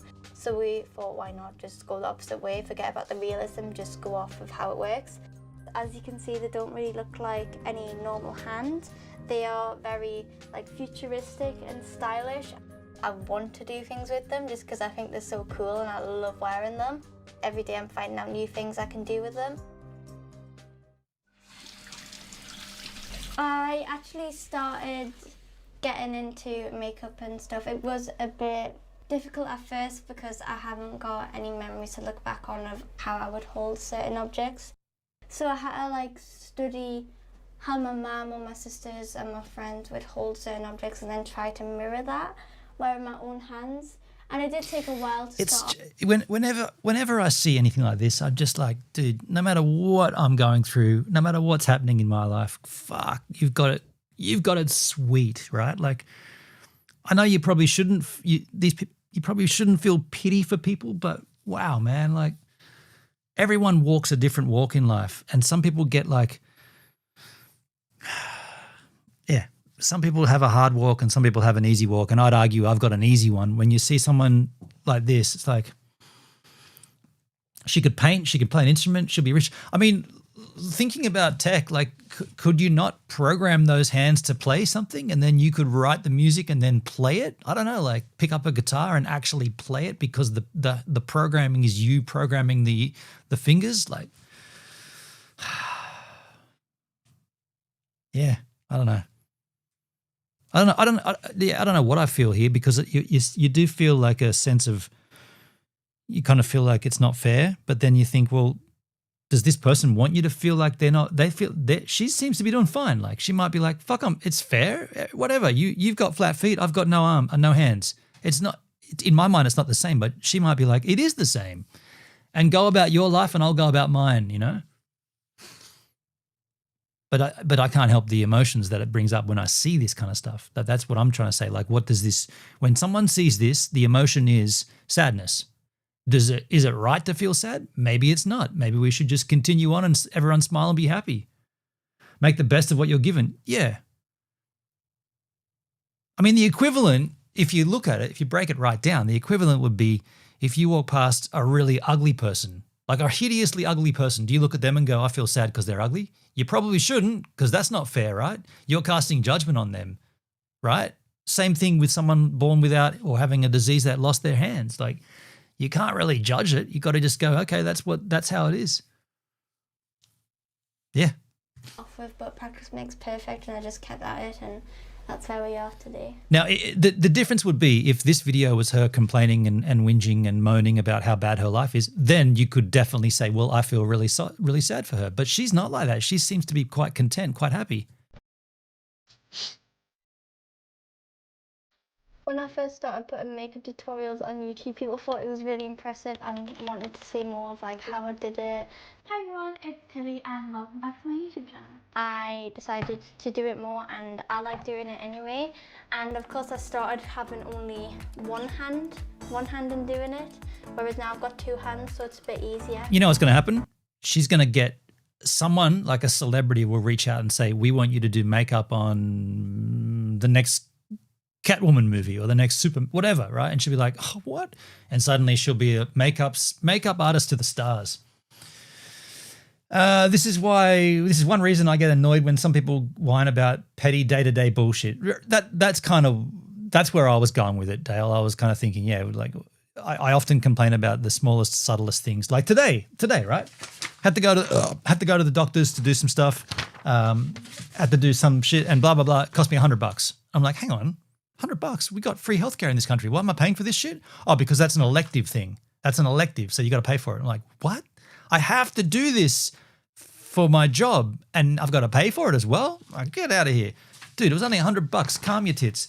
It's not that bad, right? Like in the scheme of things, $100 for a process that is going to ensure that you're employed gainfully for the next 3 years. It's nothing to ask. But yet I complain about it. And you know me, I'll complain when the wind blows the wrong way. I do actually, if I'm out surfing, I'll definitely complain about that. And then there's this, you know, like there's no way you should complain about any of this shit. You should just continue on living your freaking life. Thank you, Tilly, for inspiring us. Izzy, would you like to go on today or not? Go on. Of course, it is too.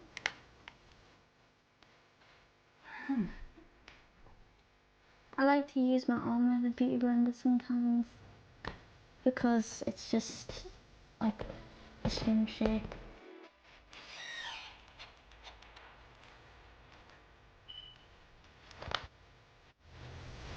Do you trust to do your makeup? Don't know. Hey, yeah, Dale, at least you recognize and adjust, unlike some idiots. That's true. I'm cognitive of my inadequacies. That's enough. Yeah. Look, yeah. I don't know. You got to be accountable to yourself, right? You got to be happy and content with yourself. If you can't be content and accountable for your own self, then no one else should have to be. If you don't mind getting treated like absolute garbage from someone because you treat yourself that way, that's fine. But if you treat yourself, hang on, that's coming out wrong. By the way, that Poopsie painting's on an angel. We'll fix that. You gotta love yourself. I love you, me. I did it once for a YouTube video.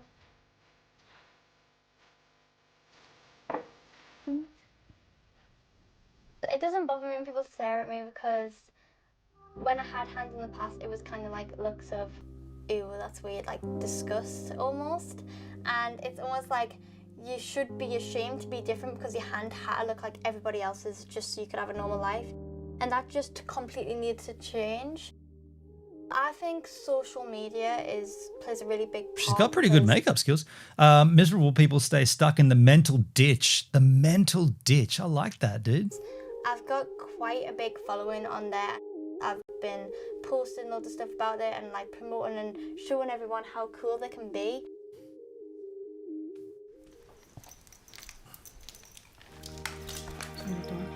It just makes me feel really, really confident because in the past people would look at me and I would be bothered.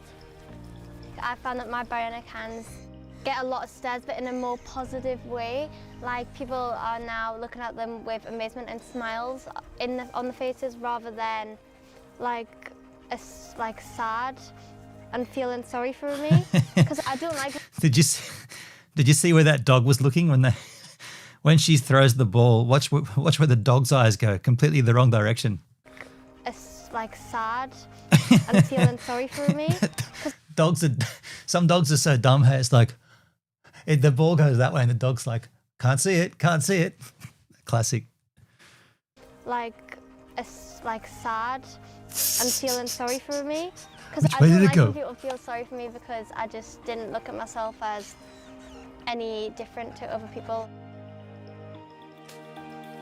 That's a happy dog. Every time I see Tilly, whether she's wearing her hands or not, I always feel so proud and inspired by her, like every single day. She's an absolute dream child. She's so mature for her age. She's so caring and loving and always puts other people before herself. These hands have been made by Unbalanced in 5 years, and if this is what they can achieve in 5, just think of what they can achieve in another 5. So I'm really excited about the future. I think like if you have a disability, you should be proud because you're not like anyone else, you're unique, and that's what's personal to you. And I just want to show people that it's okay to be different, and it's almost like cool to be different. The technology is pretty rad. Like, I don't know, she said before about not trying to make them realistic. Then what else can be done to them? Like, if you don't want to make it realistic, can you give her 7 fingers and 2 thumbs on each hand? Like, you know, 4 fingers and a thumb is pretty cool. But imagine what you could do with 2 thumbs. Maybe one that sticks out that way as well. Like, if we're not trying to keep it realistic, let's really go to town. I like to kind of put that through to as many people as possible. Other side of the coin, those who have made it and are arrogant douchebags are, yeah, nobody wants a douchebag. Very impressive, Tilly. Very impressive. Let's take a look at this next video. First person with Elon Musk's Neuralink chip speaks out. Well, how would you feel about letting Elon Musk loose inside your mind? Well, our next guest did exactly that, volunteering for the first ever Neuralink brain chip. When I first actually moved the cursor with my mind, it blew my mind for like a whole day. I've heard this guy on Lex Friedman. And to be helping, to be able to be useful in some way. Dale, I don't know if this is your video. This will blow your tits right off. This man moves the cursor on the screen with his mind. So no muscle movement, just thinking about moving it. That's what Neuralink is, right? It changed how I live. Paralysed from the neck down after a diving accident 8 years ago, 30-year-old Nolan Arbor is the first person to be implanted with Neuralink's brain chip. It was. I'm so glad you appreciate this kind of thing. Yeah, dude, I love all this tech, man. It's your video. Yeah. This I saw him on Lex Friedman. It blew me away. Like using the force. The technology promising to allow him and others with paralysis to control technology with their minds. The device is designed to interpret your neural activity so you can operate a computer or a smartphone by simply thinking about moving. In less than Are you hearing that? You can operate a computer or a smartphone by thinking. That's the ultimate I/O, right? No physical touching, no movement of a mouse, just thinking it. I'm going to move the mouse to that monitor, and there it went. That's insane. 2 hours, 64 threads, thinner than a human hair, containing over 1,000 electrodes, are attached to a patient's brain, transforming a person's thoughts into actions. Nolan's now able to operate an iPad, play chess, even dominate at Mario Kart. Arbor is the first participant in a 6-year trial to test the safety of Neuralink's device, Musk spruiking the upsides of his latest invention. Imagine if Stephen Hawking could communicate faster than a speed typist or auctioneer. That is the goal. For now, though, Nolan is just happy with his latest upgrade. I'm basically like all of y'all, with a bit of hardware in my... You're not like us, dude. You're a Superman at that point, hey. It's even more advanced. Dude, it's incredible. Skull, bit more compute power, and that's about it. Nolan joins us now. Nolan, this has been tested on pigs and monkeys, but you are the first person, the first human to have this procedure. What made you want to be the first guinea pig? Yeah, that's a great question. I think I just wanted to do my part and help move this technology forward. There's a lot of promise in this. There's a lot of good that it can do for the world. And I just felt like if anyone should take that step and take that plunge, then it should be me. And I will take any of the headache and heartache out of it for anyone coming after me. Anything that'll go wrong would go wrong with me, and I pray that that doesn't happen, and it really hasn't so far. But yeah, it's been great. I thought that, you know, why not me?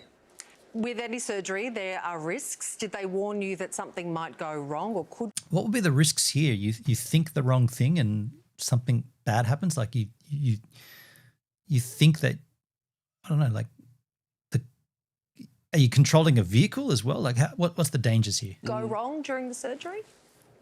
Yeah, absolutely. There was a laundry list of risks involved with this, with the implant, with the surgery.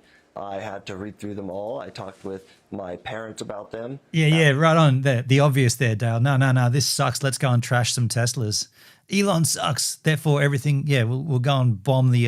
No, we won't do that. We'll just trash those Teslas. As a quadriplegic, my brain is one of the few things that I have left, and so that was a bit daunting. But you know, I just was at complete peace with the whole thing, and I knew that, you know, somewhere deep down, I just knew that everything was going to work out, and here I am.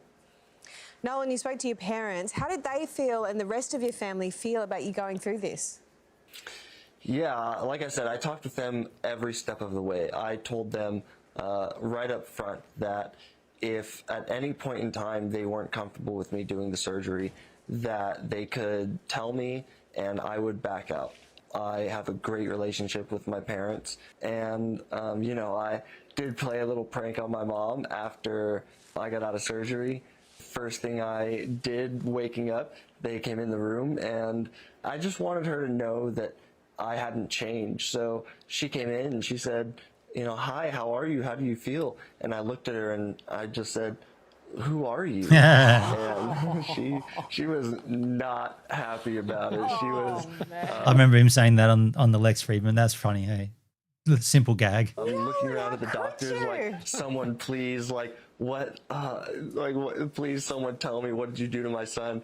And then she looked at my face and I was grinning and I said, "Mom, it's okay, like, I'm fine."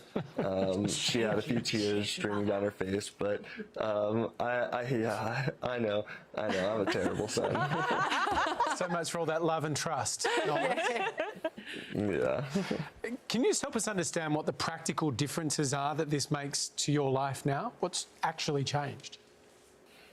Yeah, I mean, it's something as simple as sending a text message. I just want to tell you how it feels. Jay came in. That was funny. Jay came in right over the top of that. It was bizarre timing.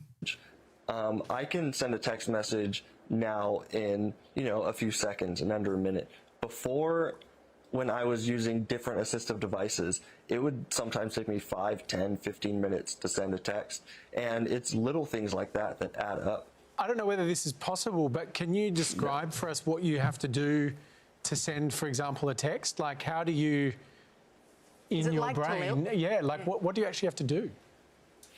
Yeah, so as of right now, we're still very early days with this technology. The first thing that they wanted to do was get cursor control. Sending a text via just like thinking it, that's sort of special, hey?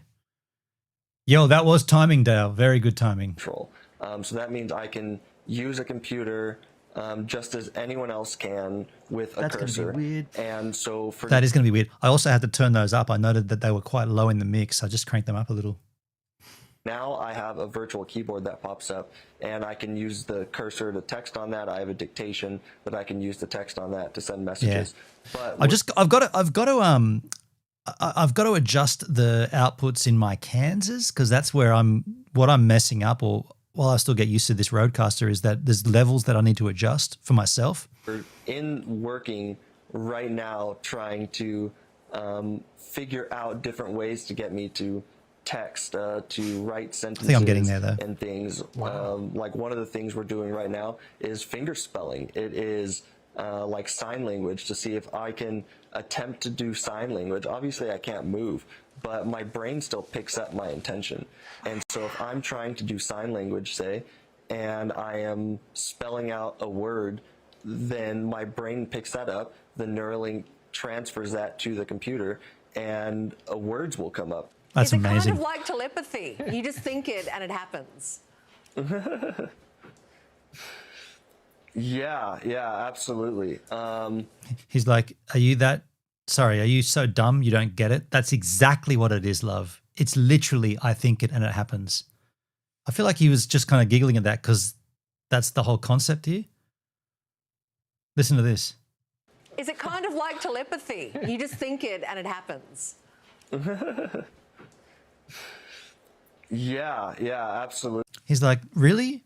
Are you going to ask me that after 6 minutes of this interview? You finally got it, that it's something that I think and it happens? This is why I hate these dumb talkback shows. They're so stupid. Words will come up. Is it kind of like telepathy? You just think it and it happens. Is it kind of like telepathy? It's not kind of like, it is telepathy. He's thinking it and it's happening. That's the concept. That's what the Neuralink does. Did you do any research? And words will come up. Is it kind of like telepathy? You just think it and it happens. Oh my God. Yeah, absolutely. There's a difference between attempted movement and imagined movement in this field. Attempted movement is I attempt to move my hand left or right, and the Neuralink picks that up and translates that. But then there's something called imagined movement, which is me not trying to move my hand at all, just thinking cursor go here, cursor go there, and it'll do that. So it's kind of like telepathy. You just think it and it happens. Just look around my screen and the cursor will follow. I can look away from my screen and still move the cursor. It's like they interview like a gold medalist, and they're like, so you won the gold then? It's like, yeah, I probably wouldn't be here talking to you if I didn't win the gold. So what was it like in the race? Oh, it was good. And you won the gold then, did you? Yep, did win the gold. It's pretty fascinating, honestly. Have you spoken to Elon Musk since you've had this put in your brain? I mean, it feels like he owes you. Like he should give you a Tesla or something, you know? I mean, I wouldn't say no. Let's just put it that way.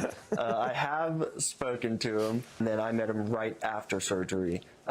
He came in. He was wearing a sweet bomber jacket, and you know, it was great. It was really cool to meet him. He seems like Imagine what occurs while he's dreaming. That's interesting. Yeah. Seems like a pretty cool dude. This is so cool. Nolan, thank you so much for chatting to us. Your outlook is just brilliant on life. Yo, Rob Aussie, how you doing, man? Musk should definitely give him a Tesla or a Cybertruck for sure. Yeah, I'd agree with that. Thank you so much. I would like to say, if I have 30 more seconds, I'm not sure if any of y'all know this, but during my accident, the people who actually saved my life were a couple of Australians. They were working with me at the summer camp, 2 girls. They were 2 of my best friends, and they were both lifeguards. They had just done backboard training a couple of days prior. And if I can, I would like to say thank you so much to Nat Wabis and Bridget Jackson. I am so thankful that y'all were there from the bottom of my heart, truly. And if any of you watching this know them, go up and give them a big hug for me. Oh yeah, we all know each other in Australia. Like, they're my neighbours. Yeah, they're just up the street. I'm good, and you? Yeah, I'm good too. Thanks, Rob Aussie. Good on you, Aussie. Australians rock. From what I remember, he dove into the ocean or something. He dived into a wave and hit the sand or something gnarly like that. I love you both, and got paralyzed. Yeah, I think that's good. Nolan, it's just incredible, and we can see how emotional this is for you. Thanks for talking to us. Yeah, absolutely. Thank you for having me. Did they clap him? Interesting. Here is a follow-up video. How Neuralink will cure blindness. What? I said, what? Imagine using technology to restore eyesight to the blind. Elon Musk's Neuralink brain implant company believes that they can do it, and to a lot of people that might sound like biblical grandstanding, but there is good scientific evidence that says digital sight may be a very real possibility. Digital sight. That's incredible. And this is how Neuralink brain implants will cure blindness. Wow. That's insane, even thinking The that. first trick is understanding what vision even is. There are Even just to contemplate that this could be a thing is baffling. certain aspects of human eyesight that are well understood, but overall, we really don't know how this works. Light, as we commonly know it, is essentially just electromagnetic radiation that exists within our visible wavelengths. That radiation is contained inside energetic particles called photons. These photons have no mass, no electrical charge, and they are in a constant state of motion, hence the speed of light. Photons of light enter your eyeball and are focused by a lens onto a layer of tissue near the back of the eye. That is your retina. It's made of special cells called photoreceptors, and they can transform electromagnetic energy into electrical signal. That signal flows through the optic nerve and into the visual cortex of the brain, at which point billions of neurons inside the brain translate the electrical signal into everything that you can see. So what are they going to do? They're going to slide the Neuralink will go in front of the eyeball, and it'll have a sensor, much like a camera, and it will pick up light and then translate it to the retina. We know that the neural network processes visual information in layers. There are basic, low-level processing layers for things like edge detection, identifying curves, recognizing objects. But when we get to higher levels of processing like color encoding, no one really knows what's going on in there. When a person loses their ability to see, it's almost always a problem associated with the eye or the optic nerve, not the visual cortex. So the majority of our treatments right now are focused on regenerating that physical tissue. In most scenarios, that doesn't work. But this also means that it's just the input device that isn't working. That's what I was saying. It's just the eyeball, the actual lens part that's not working. If you could just put the Neuralink in front of it. When I was at uni, I studied brain physiology. Okay. You're quite smart then, Dale.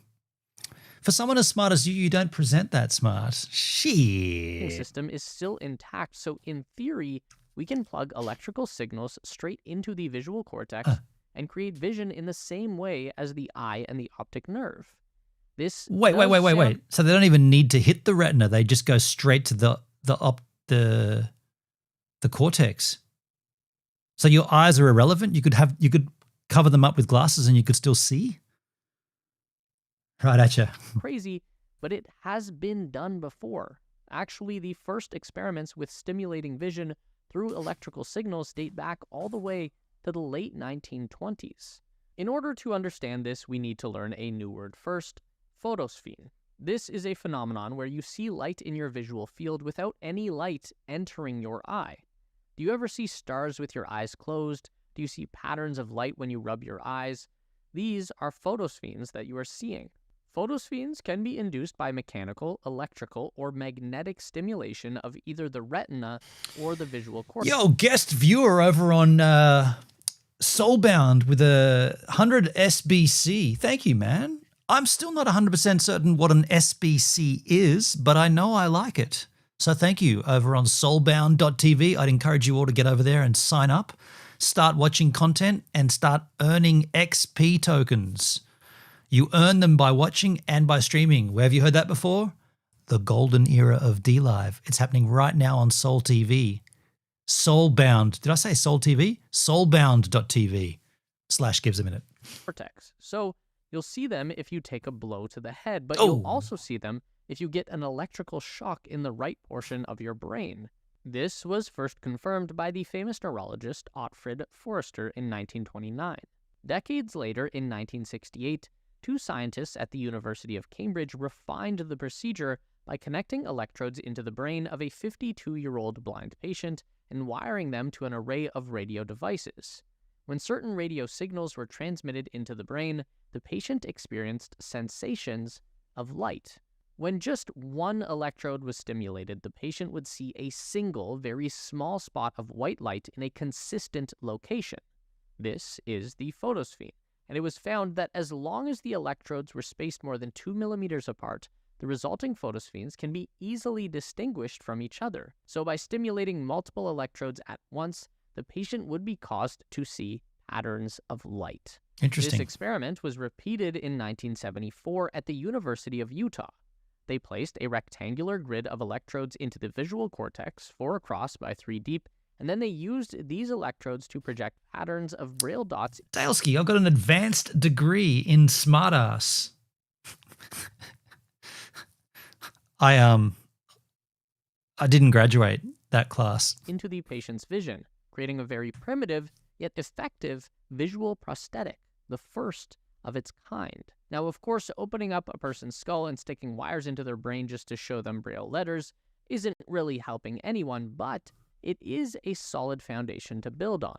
We know that Neuralink is working on an application called Blindsight, the company's follow-up to their current app, Telepathy.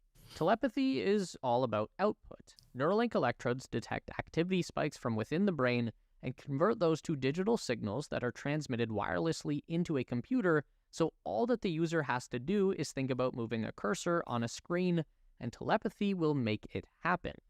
Now, Blindsight becomes about input.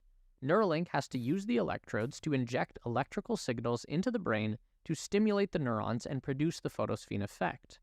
This would start with a digital camera, like a GoPro strapped to a person's head or something like those Ray-Ban smart glasses. These devices are already purpose-built for converting photons into electrical signal, just like the retina. Then the Neuralink device can take the place of the optic nerve, transmitting the electrical signals directly into the neural networks of the visual cortex and stimulating the photosphene. So you don't need the eyeball at all. You can just simulate the eyeball by having glasses in front of it. That's pretty rad. Create a visual representation of what the camera is seeing. The idea is that the smaller the electrode, the smaller the photosphene that the patient will see. So instead of seeing a big dot in their vision, the Neuralink user might see something more like a pixel on a display. Using Neuralink's R1 robot, these electrodes can be placed into a highly accurate grid on the visual cortex, just like the old experiment from the 70s, but with orders of magnitude higher resolution. Now, that's not going to instantly create any kind of photorealistic image. What the Neuralink user will most likely see is something like an old Atari video game. It won't be particularly useful for seeing details, but it might be good enough for a person to see edges and large objects so that they don't bump into stuff. More resolution in the Neuralink image would require more electrodes.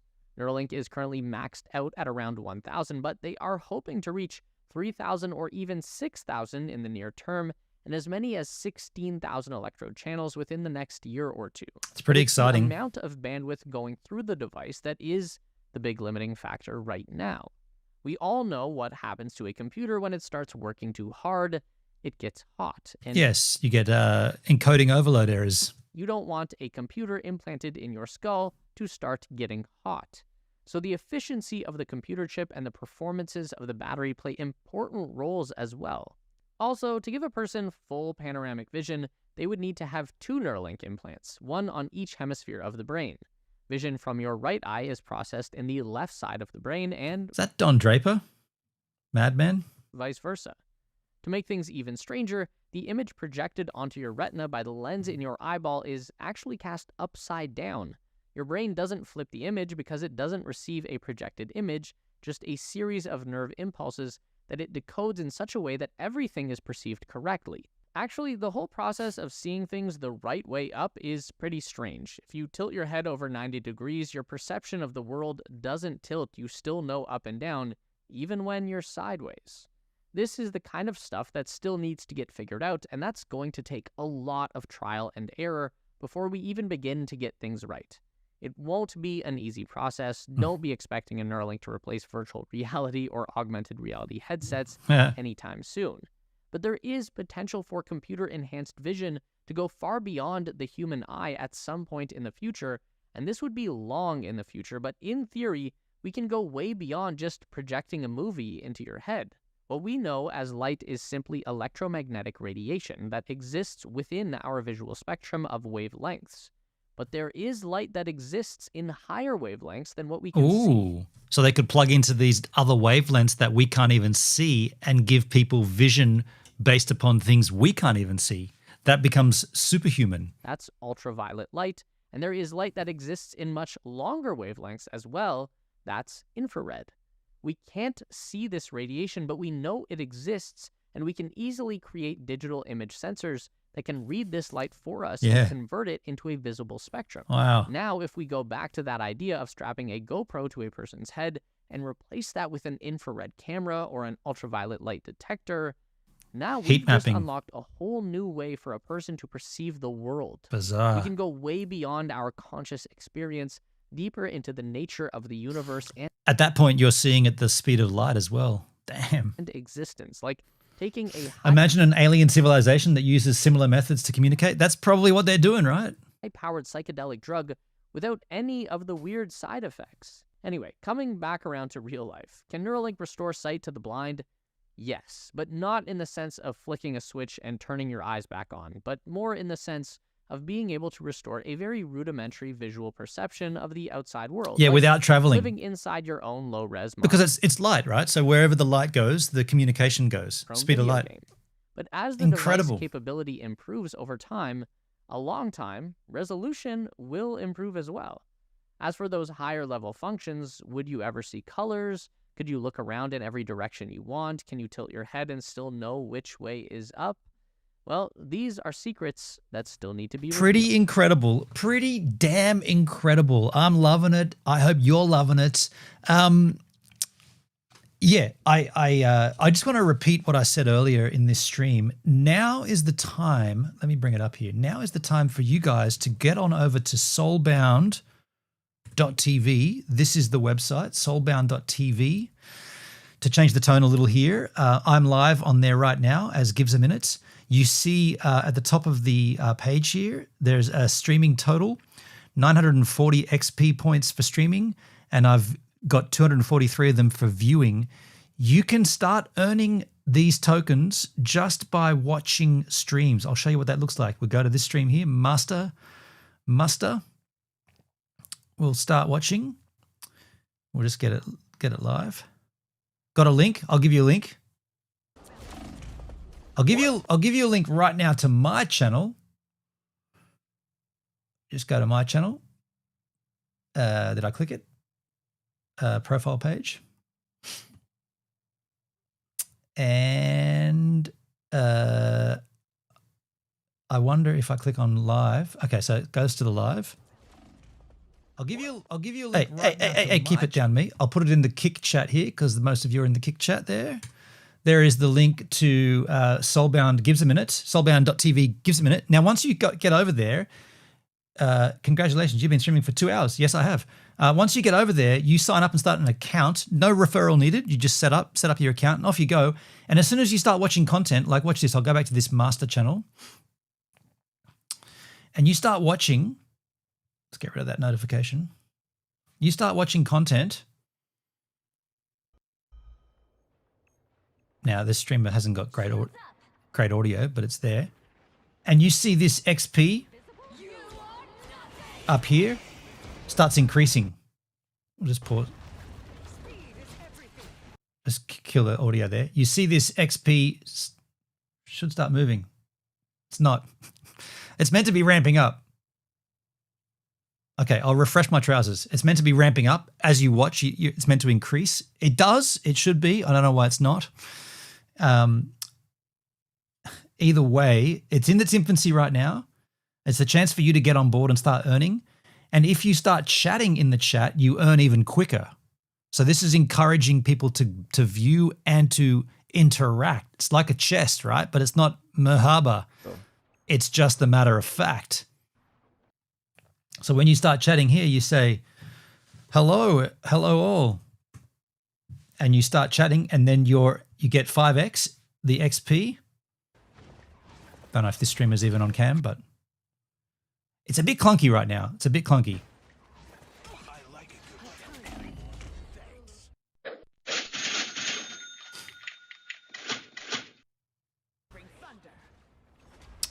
Sup, Kale, Crollo, hey bro.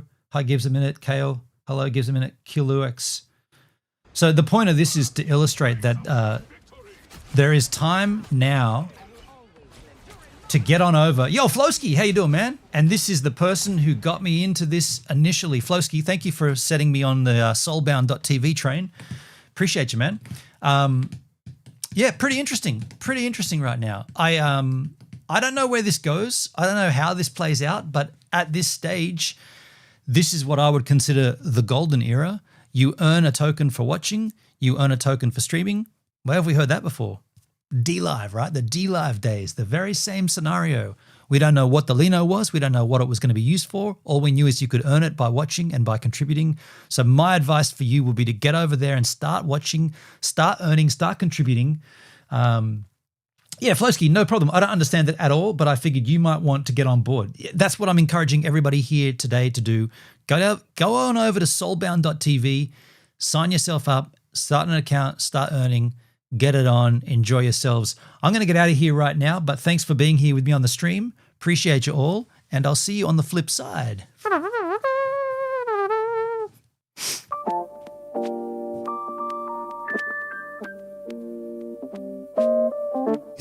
Started out online, man, that was the play. Streaming every night, building up the sway. But as the site faded, I had to find my way. Now I'm hopping platforms, surfing through the fray. Got my crew behind me, yeah, we call them givers. Chillin' IRL, catching all the rivers. Farkle in the chat, bringing lost to the grind. Talking crypto games while we sippin' Jack Fine. Gives a minute, yeah, we take our time. Living in the moment, the life's a subtle rhyme. From the land down under, streaming through the night. New Zealand vibes, surfing waves day to night. Always looking for the next thrill, that's where I ignite. Community so solid, always shining bright. Rolling deep and cruising for the height. From the struggle to the stream, it's all just a game. But with the giver found, we're making our name. Jack and crypto profits, life just gets sweeter. Every view and every stream, making life a keeper. Gives a minute, yeah, we take our time. Living in the moment, life's a subtle rhyme. From the land down under, streaming through the night. Got my heart on my sleeve, everything feels right. So here's to the journey, no regrets in sight. Each laugh and each tear, it's a beautiful fight. Keep the wave rolling, let the good vibes flow. We're the givers, together in the show. Gives a minute, yeah, we take our time. Living in the moment, the life's a subtle rhyme. From the land down under, streaming through the night. Got my heart on my sleeve, everything feels right.